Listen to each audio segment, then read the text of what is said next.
بسم اللہ الرحمن الرحیم۔ سامعین کرام السلام علیکم۔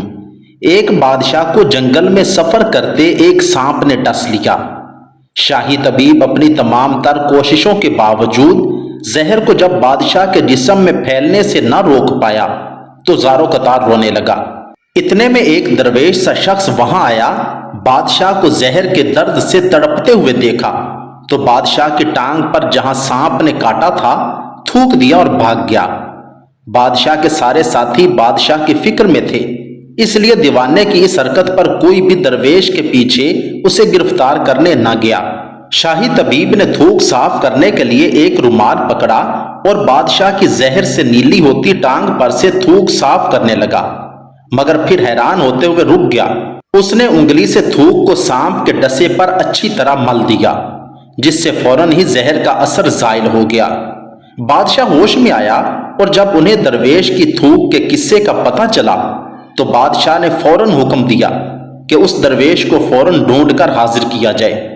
سپاہی چاروں طرف پھیل گئے اور تھوڑی ہی دیر میں درویش کو ایک درخت کے نیچے جا لیا اور پکڑ کر بادشاہ کے سامنے پیش کر دیا۔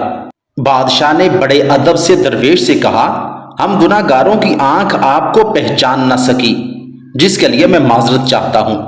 آپ سے درخواست کرتا ہوں کہ میری طرف سے یہ قیمتی پوشاک اور عربی گھوڑا قبول کیجیے۔ درویش نے مسکرا کر بادشاہ کی طرف دیکھا اور بولا، یہ گھوڑا اور پوشاک بہت قیمتی ہے، میں یہ پوشاک پہن کر اس گھوڑے کے لیے گھاس کاٹوں گا تو اچھا نہیں لگوں گا۔ بادشاہ نے کہا، آپ فکر نہ کریں، گھوڑے کے ساتھ خدمتگار بھی دیے جائیں گے۔ درویش بولا، اتنی قیمتی پوشاک، قیمتی گھوڑے اور خادموں کے ساتھ میں رہوں گا کہاں؟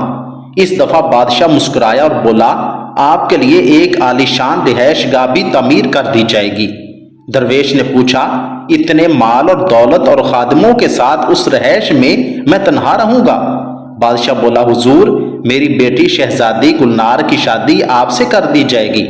درویش بولا، اگر آپ نے میری شادی کی تو پھر میرے بچے بھی ہوں گے؟ بادشاہ نے جواب دیا، جی بالکل ہوں گے، ہماری دعا ہے کہ آپ کو کثیر اولاد ملے۔ درویش بولا، اگر ان بچوں میں سے کسی بچے کو خدا نہ خواستہ کچھ ہو گیا تو پھر رونا کس کو پڑے گا؟ بادشاہ نے جواب دیا، حضور، اگر خدا نہ خواستہ ایسا ہوا تو رونا تو پھر آپ کو ہی پڑے گا۔ درویش مسکرا کر بولا، اگر یہ سارا کچھ لے کر مجھے رونا ہی پڑے گا تو بادشاہ سلامت آپ اپنا گھوڑا اور قیمتی لباس واپس لے لیں، میں اپنی درویشی میں ہی خوش ہوں۔ اس واقعہ سے ہمیں یہ سبق ملتا ہے کہ ہر انسان اپنی مستی میں مست ہے۔ اللہ رب العزت نے جس کو جہاں رکھا ہے بالکل صحیح رکھا ہے۔